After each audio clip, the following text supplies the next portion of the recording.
Welcome to my YouTube channel. আশা করি তোমরা সবাই ভালো আছো। আজকে আমি তোমাদের ক্লাস 11 প্রথম সেমিস্টারে এর আগের দিন কবিতা থেকে Ishwarchandra Vidyasagar line by line পড়িয়ে দিয়েছি। তারপরে সেখান থেকে তোমাদের কোশ্চেন অ্যান্সারও দিয়ে দিয়েছি। যারা দেখোনি তারা আমার চ্যানেলে গিয়ে সেসব ভিডিও দেখে নিতে পারো। আজকে আমি তোমাদের কবিতা নেক্সট যেটা আছে সাম্যবাদী, সেখান থেকে তোমাদের লাইন বাই লাইন বুঝিয়ে দিচ্ছি। তারপরের দিনকে তোমাদের কোশ্চেন অ্যান্সার দিয়ে দেবো। তারপরে আমি চলে যাব গল্প, পুঁইমাচা, প্রবন্ধ, বিড়ালে। চ্যানেলে যারা নতুন, চ্যানেলটা সাবস্ক্রাইব করে রাখো, আর ভিডিওটা ভালো লাগলে লাইক এবং বন্ধুদের শেয়ার করে দিও। তাহলে বন্ধুরা আরম্ভ করে দিচ্ছি। আগে বলি, সাম্যবাদী কবিতাটি লিখেছেন কাজী নজরুল ইসলাম। আগে কবিতাটা লাইন বাই লাইন বলার আগে তোমাদের ওনার সম্বন্ধে কিছু একটু বলে দিই, যে উনি কে ছিলেন, উনি কীরকম কী কবিতা লিখেছিলেন। কবি নজরুল ইসলাম বাংলা সাহিত্যের বিদ্রোহের কবি বা বিদ্রোহী কবি নামে পরিচিত। তিনি 1899 খ্রিস্টাব্দে 24শে মে বর্ধমানে চুরুলিয়া কবির জন্ম হয়। কঠোর দারিদ্র্য এবং পারিবারিক প্রতিকূলতা নজরুলের শিক্ষা গ্রহণের পথে বাধা হয়ে দাঁড়ায়। গ্রামের মক্তব্যে তিনি নিম্ন প্রাথমিক শিক্ষা শেষ করে মাজার শরীফে মসজিদে ঝাড় দেওয়ার মতো একটা তিনি সামান্য কাজ বেছে নেন। তারপরে তিনি রুটির দোকানে 5 টাকার বেতনে কাজ করেন। কবির চেয়ে সঙ্গীত প্রতিভায় মুগ্ধ হয়ে পুলিশ সাব ইন্সপেক্টর কাজী রফিউদ্দিন কবিকে তার দেশের বাড়ি ময়মনসিংহে নিয়ে যান। সেখানে তাকে স্কুলে ভর্তি করে দেন। এরপরে আসি তার প্রকাশিত কিছু পুস্তক বা কবিতা। নজরুলের প্রথম কবিতা প্রকাশিত হয় 1919 খ্রিস্টাব্দে বঙ্গীয় মুসলমান সাহিত্য পত্রিকায়। কবিতাটির নাম মুক্তি। তারপরে তিনি এক এক করে লেখা কয়েকটি তার উল্লেখযোগ্য গল্প হলো বাউন্ডলের আত্মকাহিনী, হেনা, ব্যথার দান। তারপরে আরও কিছু তার তিনি কবিতা রচনা করেন, সেগুলো দীপান্তরের বাহিনী, কবির রচনা দীপান্তরের বাহিনী, সব্যসাচী, চরকার গান ইত্যাদি তার বিখ্যাত কবিতা। তারপরে তার আরও তিনি ঠুংরি, গজল, কীর্তন এ সমস্ত, তিনি ভাটিয়ালি ইত্যাদি নানা ধরনের গান রচনা করেন। সাম্যবাদী, সর্পহারা, ফণী মনসা প্রভৃতি কাব্যেও তার প্রকাশ ঘটেছে। তিনি 1942 খ্রিস্টাব্দে স্নায়ুরোগে আক্রান্ত হয়ে তার বোধশক্তি হারান এবং 1976 খ্রিস্টাব্দে 29শে আগস্ট ঢাকাতে তিনি মারা যান। এই ছিল তার সম্বন্ধে ছোট কিছু কথা। এবারে বলি এই সাম্যবাদী কবিতাটি উৎস। সাম্যবাদী কবিতাটি প্রথমে শ্রমিক প্রজার স্বরাজ সম্প্রদায়ের মুখপাত্র রাঙল পত্রিকায় প্রকাশ পায়। তারপর এই পত্রিকার প্রধান পরিচালক ছিলেন নজরুল নিজেই, সম্পাদক ছিলেন মণিভূষণ মুখোপাধ্যায়। পরবর্তীতে এই সাম্যবাদী কাব্যগ্রন্থে প্রকাশিত হয় সর্বহারা, প্রকাশিত হয় 1926 খ্রিস্টাব্দে। এই গেল এর উৎস। এবার আমি তোমাদের লাইন বাই লাইন তোমাদের বলে বুঝিয়ে দিচ্ছি। গাই সাম্যের গান। তাহলে কবি কি বলতে চেয়েছেন? কবি কাজী নজরুল ইসলাম ঘোষণা করেছেন যে তিনি সাম্যের বা সমতার গান গাইতে চান। তার মতে পৃথিবীর সব মানুষই সমান। তাই তিনি এমন একটি সমাজের স্বপ্ন দেখেন যেখানে কোনো মানুষের প্রতি কোনো বৈষম্য থাকবে না, যেখানে আসিয়া এক হয়ে গেছে সব বাধা ব্যবধান। তাহলে কবি কি বলতে চাইছেন? কবি এখানে বলছেন, কবি এমন একটি সমাজের কল্পনা করেছেন, যেটা আগেও তোমাকে বললাম, যে সেখানে কোনো ধনী গরিব, ছোট বড়, জাতি ধর্ম বা বর্ণের কোনো ভেদাভেদ সেখানে দূর হয়ে গেছে। সেখানে সবাই একে অপরকে সমান চোখে দেখে এবং ভালোবাসে। যেখানে মিশেছে হিন্দু, বৌদ্ধ, মুসলিম, খ্রিস্টান। তাহলে কি বলছেন? এই সমাজে হিন্দু, মুসলিম, বৌদ্ধ, খ্রিস্টান সহ সব ধর্মের মানুষ একসঙ্গে মিলেমিশে শান্তিপূর্ণভাবে বাস করে।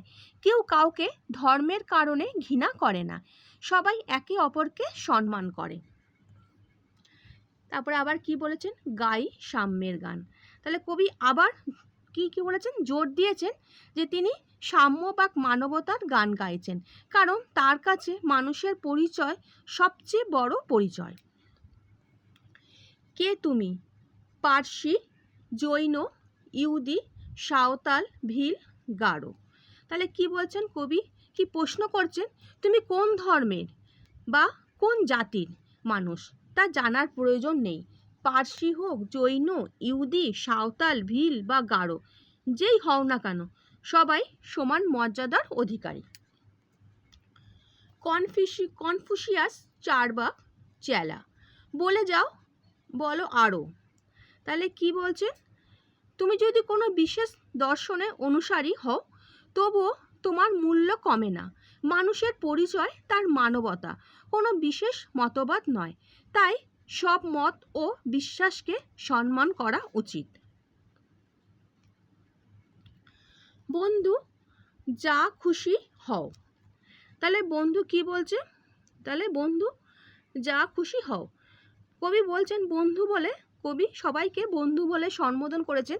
তিনি বলতে চান মানুষে ভেদাভেদ নয়, বরং বন্ধুত্ব ও ভালোবাসার সম্পর্ক গড়ে তোলা উচিত। পেটে পিঠে কাঁধে মগজে যা খুশি পুঁতি ও কেতাব বও। তাহলে কি বলছেন, আর কারো কত বড়, মানে কার কত বই পড়া আছে, সে কত বিদ্যা আছে, যার কত ধর্মগ্রন্থ সে মুখস্থ করেছে, এইসব মানুষের আসল পরিচয় নয়। মানুষের প্রকৃত পরিচয় কি, তার ভালো চরিত্র ও মানবতা। কোরআন, পুরাণ, বেদ, বেদান্ত, বাইবেল, ত্রিপিটক। তাহলে কি বলছেন, কবি বলছেন যে পৃথিবীর বিভিন্ন ধর্মের প্রধান ধর্মগ্রন্থের নাম উল্লেখ করেছেন। কোরআন, যেমন কোরআন আছে, পুরাণ, আমাদের বেদ, বেদান্ত, বাইবেল, ত্রিপিটক, এই সমস্ত আমাদের কি নানা সমস্ত ধর্মের কি এক একটা করে সমস্ত ধর্মের ধর্মগ্রন্থ। তিনি বোঝাতে চেয়েছেন সব ধর্মই মানুষকে ভালো হতে শেখায়, তাই কোনো ধর্মকে ছোট বা বড় করে দেখা উচিত নয়।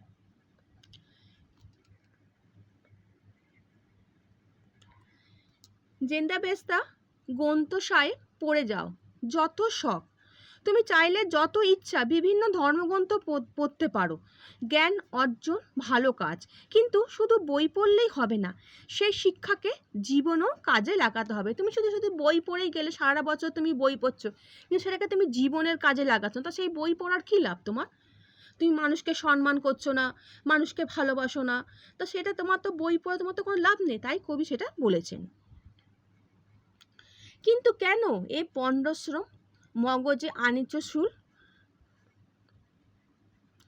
কবি দুঃখ প্রকাশ করে বলেছেন ধর্মের ভুল ব্যাখ্যা দিয়ে মানুষের স্বাধীন চিন্তা ও বুদ্ধি প্রতিভাকে কেন নষ্ট করা হবে।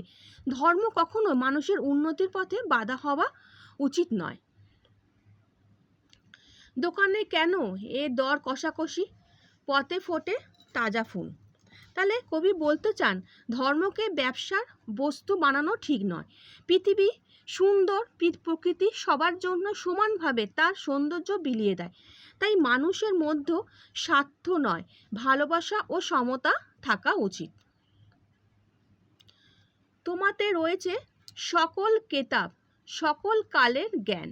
তাহলে কি বলছেন কবি, মানুষের মন ও বিবেকের মধ্যেই প্রকৃত জ্ঞান লুকিয়ে আছে। শুধু বইয়ের পাতায় নয়, মানুষের ভালো কাজ ও মানবতার মধ্যে সত্যিকারের জ্ঞান পাওয়া যায়। সকল শাস্ত্র খুঁজে পাবে সখা, খুলে দেখো নিজ প্রাণ। তাই কি কবি কি বলেছেন, নিজের অন্তরকে ভালোভাবে জানার চেষ্টা করো। মানুষের বিবেক ও হৃদয়ের মধ্যে সব ধর্মের আসল শিক্ষা লুকিয়ে আছে।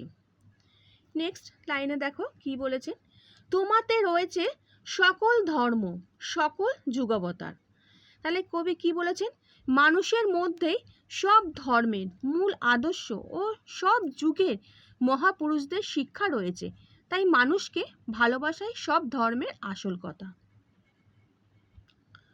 তোমার হৃদয় বিশ্ব দেওল, সকলের দেবতার।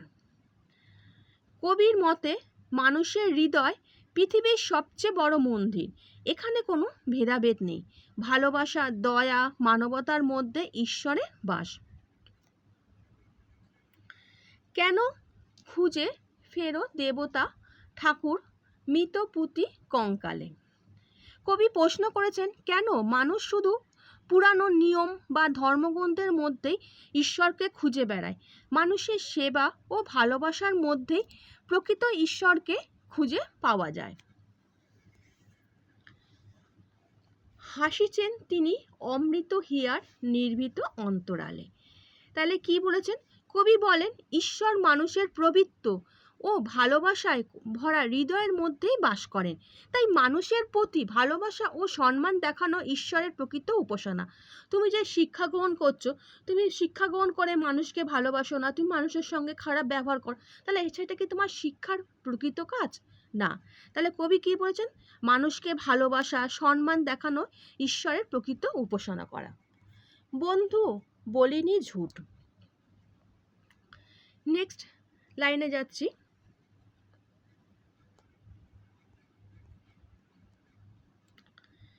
এখানে এসে লুটিয়া পড়ে সকল রাজমুকুট। তাহলে কবি কি বলেছেন? যে কবি বলেছেন যে এই যে কবি বলেছে মানুষের মধ্যে সব জ্ঞান সত্য লুকিয়ে আছে। শুধু ধর্মগ্রন্থ পড়লেই হবে না, সেই শিক্ষাকে নিজের জীবনে পালন করতে হবে। মানুষের হৃদয়ে সবচেয়ে বড় মন্দির, মসজিদ, গির্জা, উপাসনালয়। মানুষের প্রতি ভালোবাসা, দয়া ও সম্মান দেখানোই প্রকৃত ধর্ম।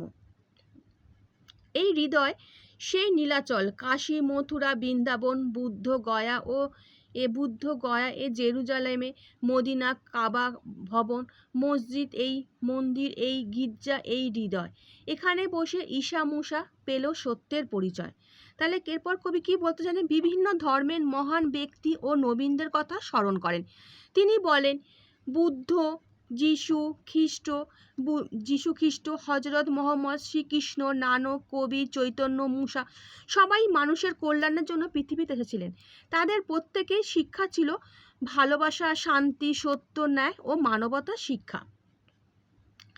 এখানে বসে ঈশা মুসা পেল সত্যের পরিচয়। এই রণবনে বাঁশির কিশোর গাইলেন মহাগীতা। এই মাঠে হলো মেষের রাখাল, নবীরা খোদার মিতা। এই হৃদয়ে ধ্যান গুহা, মাঝে বসিয়া সাক্ষ্যমণি, ত্যাজিল রাজা মানবের মহাবেদনা ডাক শুনি। এই কন্দরে আরব দুলাল শুনিতেন আহ্বান, এখানে বসি গাহিলেন তিনি কোরআনের সাম্যগান। মিথ্যা শুনিনি ভাই, এই হৃদয়ের চেয়ে বড় কোনো মন্দির কাবা নেই। তাহলে কি বলেছেন? এর আগে তোমাকে বললাম যে তোমার সমস্ত শিক্ষা কি মানুষের ভালোবাসার মধ্যে সমস্ত শিক্ষা। যারা ঠিকমতো শিক্ষা জ্ঞান অর্জন করে তাদের কি তারা হচ্ছে মানুষকে তারা ভালোবাসে। তাই তাদের মধ্যে কোনো বিভেদ সৃষ্টি করা উচিত নয়। কবি আরও বলেন যে পৃথিবীর প্রতিটি মানুষের শরীরে একই রক্ত প্রবাহিত হয়। সবার সুখ দুঃখ, হাসি কান্না, ক্ষুধা পিপাসা একই রকম। তাই একজন মানুষকে আরেকজনের মানুষের থেকে আলাদা বা ছোট মনে করার কোনো কারণ নেই। তাই কবিতা শেষে কবি কি ঘোষণা করেন? মানুষের চেয়ে বড় কিছু নেই, মানুষের মর্যাদাই পৃথিবীর সর্বোচ্চ মর্যাদা। তাই ধর্ম, জাতি, বর্ণ বা ধন সম্পদের ভিত্তিতে কাউকে অপমান করা বা ঘৃণা করা উচিত নয়। সবাইকে সমান চোখে দেখা ভালোবাসার প্রকৃত মানব ধর্ম।